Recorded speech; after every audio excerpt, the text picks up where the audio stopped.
queria te fazer a pergunta que você fez para o Fernando Henrique. Você acredita em Deus? Eu acredito. Só que dispenso intermediários. A minha relação é direta.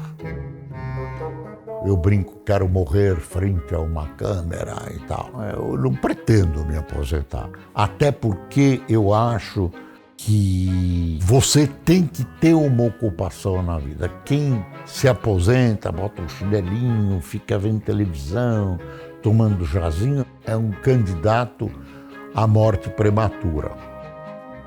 Vou fazer 86 em fevereiro. Você olha para a morte, né? Você começa a pensar na morte. Eu não tenho medo, mas eu tenho medo. Mas eu também já fiz as pazes com a morte. É inexorável, melhor não pensar. Eu brinco porque eu comprei um lugar no cemitério de que eu quero colocar e não deixo colocar uma placa escrito futuras instalações. O pessoal dá risada e eu também.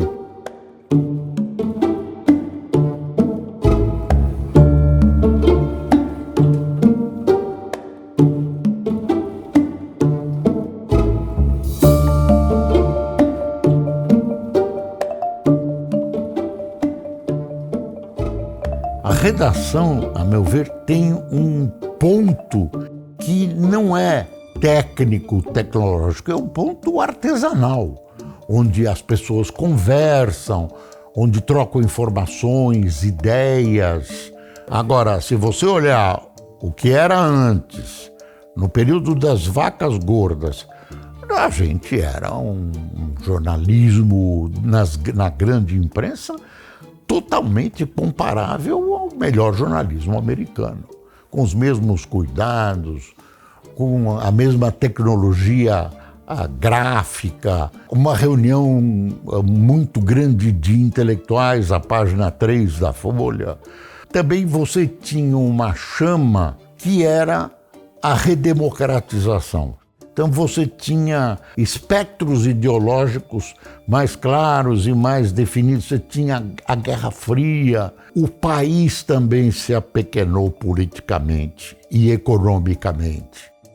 Durante o final da ditadura, quando o governo militar entregou os pontos e o Tancredo foi eleito, a imprensa tinha uma presença maior na sociedade e também sensores com S na sociedade, conseguia captar e transmitir melhor, era mais fácil, as coisas eram mais definidas. A minha mais longa experiência jornalística, onde eu aprendi mais e me firmei como um jornalista de certa qualidade, foi na Folha de São Paulo. Mesmo exercendo por 2 vezes a função de editor-chefe, eu tive 2 professores de enorme capacidade. Cláudio Abramo, meu queridíssimo amigo, que tinha ideias diferentes das minhas, mas tínhamos muitas convergências. E o publisher Otávio Frias. É o melhor jornalista que eu conheci. Ele não gostava que falasse que ele era jornalista, ele não era, mas era o que conhecia melhor a notícia como consumidor. Eu tinha uma relação quase paternal-filial com ele, com o Otávio Frias Filho. Eu fiquei 4 anos fazendo painel depois que saí da Folha. O meu trabalho predileto na Folha. Tenho saudades desse período, né? Que é fazer o jornal atravessar o Rubicão, a passar incólume pelo regime militar. Eu tenho uma gravura que é o seguinte, é o céu revolto e um avião de papel voando naquela tempestade, né? E eu, na verdade, eu me sinto pilotando aquele avião. Eu acho que eu consegui aterrissar e bem, tá aí o jornal vivo, tá aí o jornal que foi ameaçado de fechamento, que está vivo e bem vivo, e eu, todo dia que eu leio a Folha, eu tenho saudades. E depois que o senhor saiu da Folha, você continuou convivendo com o seu Frias? Muito, até a morte dele. Indo na casa dele, sendo convidado. A gente tinha uma coisa que a gente andou, vamos trocar a figurinha. Análise política. Olha, dá um pulo aqui. O que você está achando? Ele era muito perscrutador. Eu ia ser uma das pessoas que ele comentava. E eu achava que eu tinha batido no teto, e um belo salário. Ele manteve o salário de editor-chefe. Eu não brinquei, né? Nem com o Otávio, nem com ele.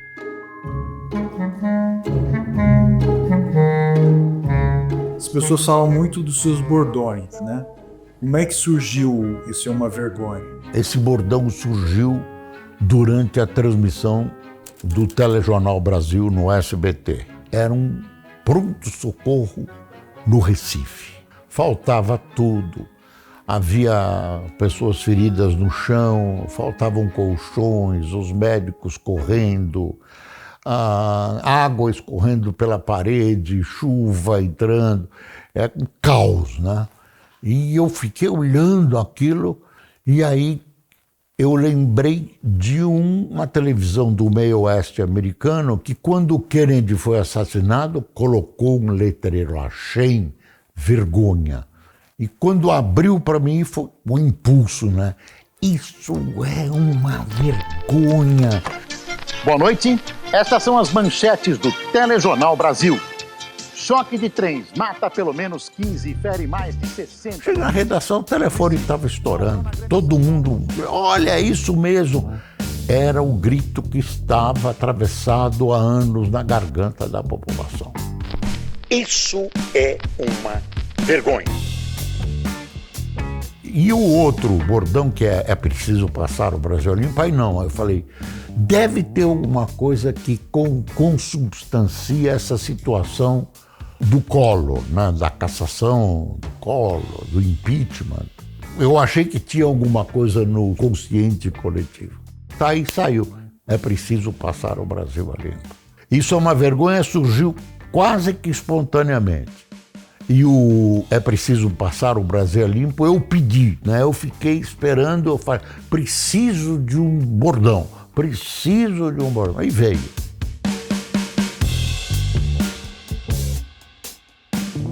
Quando eu fiz o TJ Brasil, eu era totalmente livre. O Silvio Santos jamais interferiu. Eu ataquei o Silvio Santos, a candidatura dele a presidente da República no ar. Aliás, ele espertamente usou isso para mostrar que ele era tão democrata que o empregado dele o atacava no ar e não acontecia nada. Eu posso errar, mas é o que eu penso. Eu sempre coloco, olha, eu penso isso. Eu tive essa liberdade na Record também. Total liberdade. Eu saí ressentido da Record, a saída foi ruim, mas eu tenho que reconhecer que os bispos lá foram corretíssimos no cumprimento do que eles tinham aprazado comigo, que eles tinham combinado comigo, do meu contrato. Também já afastei essa mágoa. Eu lembro que você disse que havia uma pressão, um incômodo com as críticas que você fazia ao governo Lula. Então, todo governo reclama. Todo governo reclama de algum jeito ou do outro. A Record já era uma emissora de penetração nacional. A Igreja Universal resolveu fazer política, tem o Partido Republicanos aí. O Lula, que era visto pelo bispo Edir Macedo como Satanás, passou a ser apoiado. Mas aí tem que trocar o Boris e tal. Existe essa versão que me foi dada vazada da cúpula, que eu não tenho provas, não tenho nada. Então, me foi colocado que eles queriam mudar o jornal. Mas o período que eu permaneci lá foi ótimo, inclusive com os bispos da Igreja Universal, com o bispo Edir Macedo. Eu só saí de maneira bélica da Record, mas mesmo assim eu só posso dizer que ruim foram os últimos dias.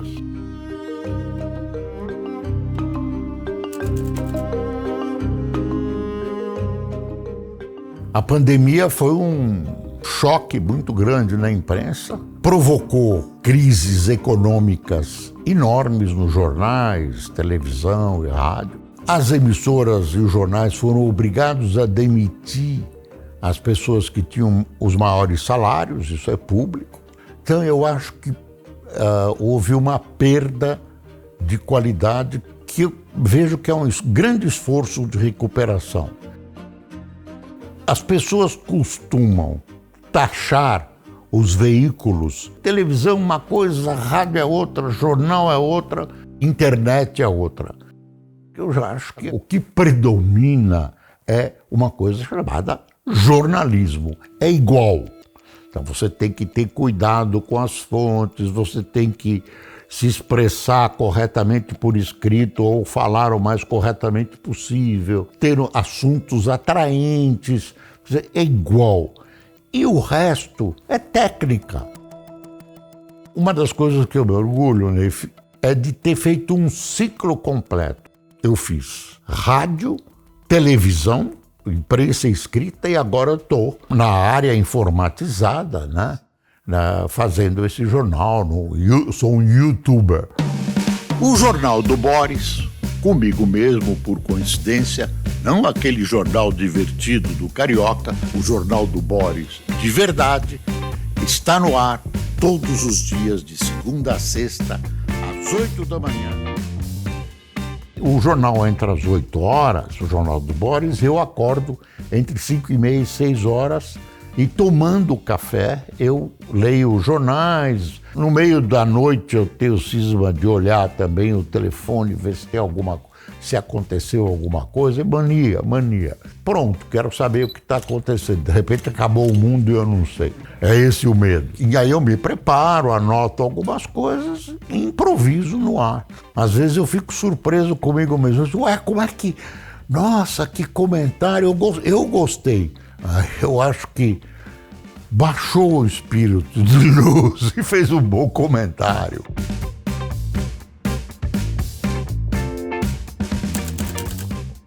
O diretor de jornalismo do SBT me convidou e eu achei que não devia voltar. Eu acho que eu estou com uma certa idade, que eu mereço ter um espaço maior para lazer. Eu estou satisfeito com o que eu faço com o meu jornal matinal, na internet.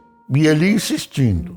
Num determinado momento ele me propôs, olha, vamos transmitir concomitantemente o seu jornal e você faz um comentário por dia que a gente vai usar durante a programação toda. E acabei aceitando. E é isso, quer dizer, é uma volta diferente, né? Vou trabalhar de casa, não vou alterar o meu jornal, não estou submetido a nenhuma orientação de caráter político. Quer dizer, hoje eu vejo que eu antevi um espaço que eu posso trafegar com tranquilidade sem alterar um ponto do meu jornal. E eu assinei um contrato diferente, como eu fiz na Rede TV. Meu contrato não tem multa, porque se você tiver um mal-estar do trabalho, esse trabalho se transforma num inferno. O meio deve considerar maluco, mas é um contrato que me permite parar a qualquer momento, sem qualquer prejuízo meu, e a emissora dizer, olha, você por qualquer razão não interessa mais o teu trabalho, tchau, tchau, e pronto. Então, eu estou livre. E o senhor gosta de futebol, seu Bola? Adoro. Eu transmiti futebol, Renato. Transmiti futebol em rádio. A história do senhor é maravilhosa. Meu pai, o falecido meu pai, adorava assistir o Jornal da Nana. Sempre o pai, o avô, o bisavô, sabia tudinho. Sabia que você ia falar, alguém ia falar. O meu avô. Não foi a intenção, viu? Eu tô brincando, pô, mas... Vem, Cassius. Ai, seu Boris, voltou de ver o senhor, eu tô lembrando da minha avó.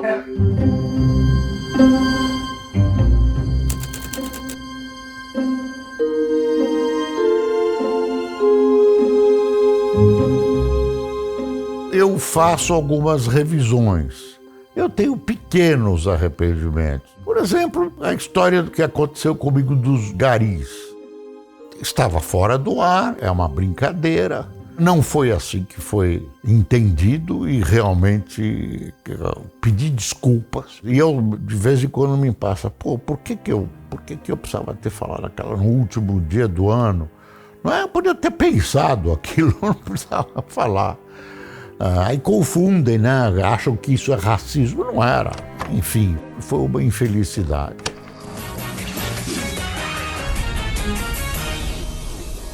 Que merda, 2 do selo, velho. Desejando felicidade. Do alto da sua vassoura. Que cheiro. O mais baixo da escala do trabalho. Meu Paulo, deu falta sem ar, tá?